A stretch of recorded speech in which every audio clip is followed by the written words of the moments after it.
All that distinguishes one from his twin uniquely sets us apart. Ipswich, England. Every beautiful story begins with a sun-smiling day. The sky is unnaturally dark as if to foretell the apocalyptic end of the world. It is midday but feels like midnight.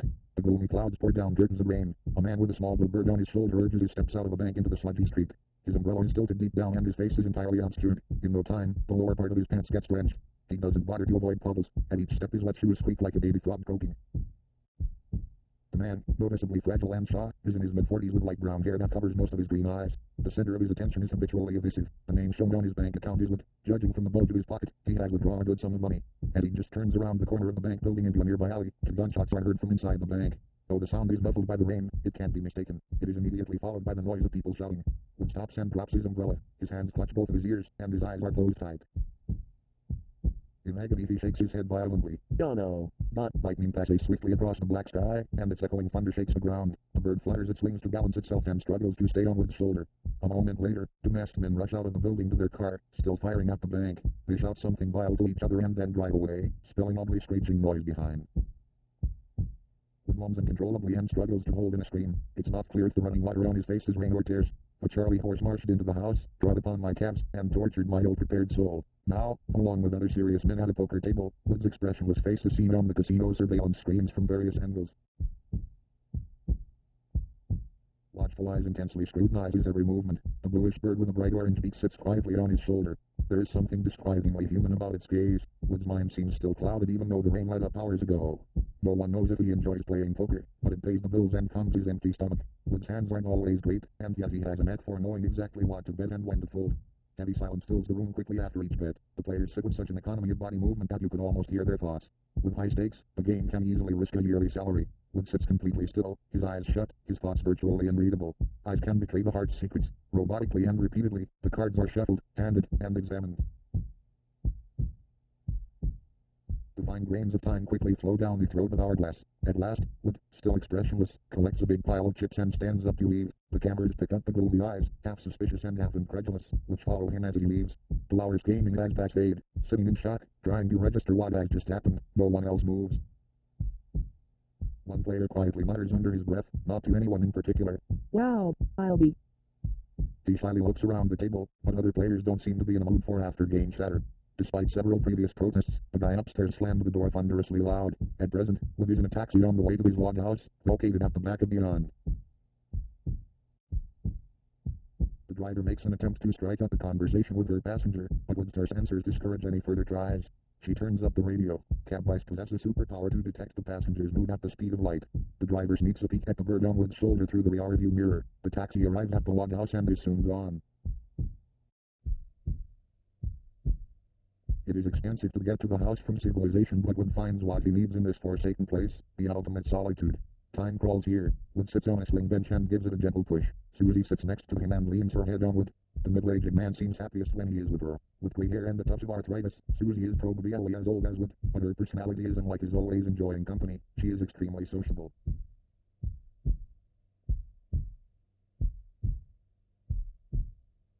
Whenever someone visits the house, she cannot contain her excitement, for visitors are scarce. Humming an unfamiliar tune, Wood caresses Susie's hair, and she contentedly appreciates each tender touch. The scene is as peaceful as a heartwarming painting. Wood pauses and looks up at the sky full of dark passing clouds. Somehow, he looks much older than his age. The small bird's merry singing floats from inside the house.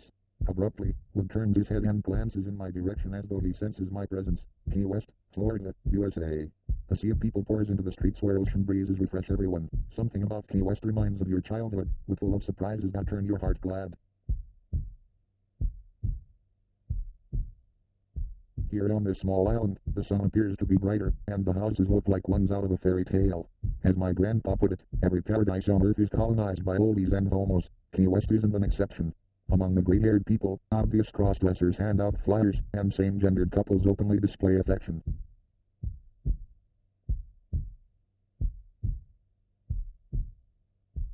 A small restaurant called Deja is vibrant with people having lunch. The outdoor seats next to the ocean are particularly popular. A fat customer with brown eyes hasn't touched the restaurant's signature meal at all. A couple of birds on top of the chair across the table are interested in the underappreciated food, waiting impatiently for the right moment to hop on it.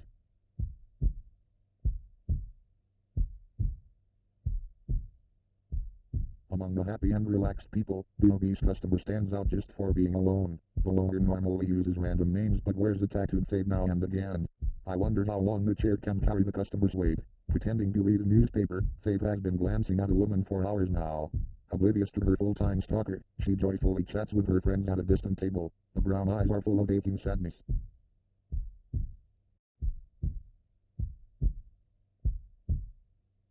Longing isn't enough a word. For some reason, the chubby customer abruptly glances up, looks around, then ducks back behind the newspaper. The smoke detector from the next door cried its guts out. The afternoon sun with its fully naked back is lazily sailing across the sky. This time, I follow Faith to Sloppy Joe's bar. The fat customer soon strikes up conversation with a stranger and laughs with him over something. The loner is definitely in a good mood. I'm afraid that the skinny stool at the bar might break at any moment under Faith's elephant body weight. The bartender decides to entertain his customers with a blonde joke, a rather dirty one. Having filled a beer glass to the brim with dead precision, the barman leans forward and asks a question, anticipating the punchline. Do you know what the blonde said? He waits expectantly, smiling eagerly. Faith slowly shakes a no. The guy next to the loner quickly finishes his beer, wipes his mouth on the sleeve, and asks impotently.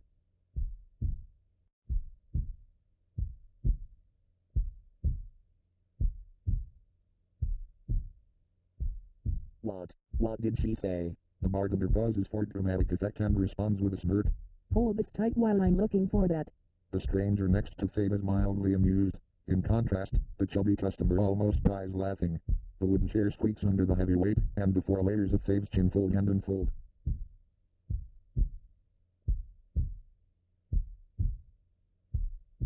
The bartender has already told this joke to Faith 1,000 times. Key West has been this loner's home for more years than anyone knows, but the loner has no friends, acquaintances, or derivations thereof.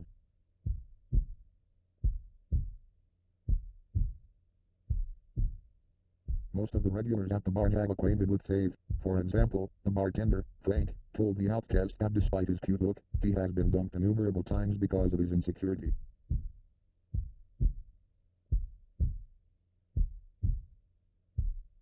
It is one of many things Frank has gotten off his chest to Faith. I also remember him telling Faith under his breath that his last boyfriend called him shallow as a plate.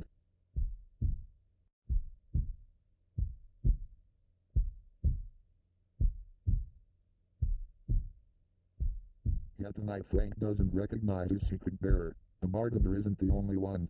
Many people in Key West have opened their hearts to the loner, believing that the tourist with brown eyes is just a visitor, here today and gone tomorrow. People prefer to share secrets with a total stranger than with their best friends, no string attached. Take it from me. That's how the cracker cracks. Indeed, we are all hypocrites.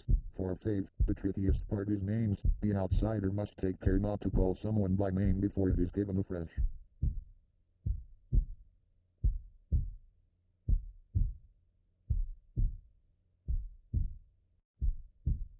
After several mistakes, Faith has decided to avoid using names altogether.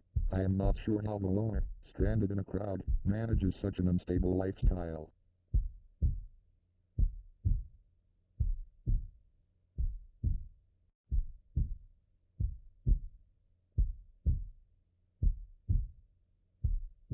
We humans want to be a private garden rather than a public park. We want to be owned. We want to be closely held.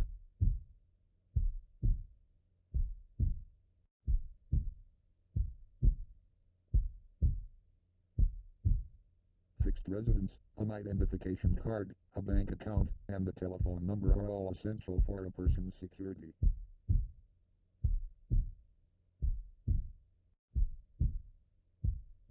They are some of the first things people sort out as soon as they move, especially if they've relocated to another country.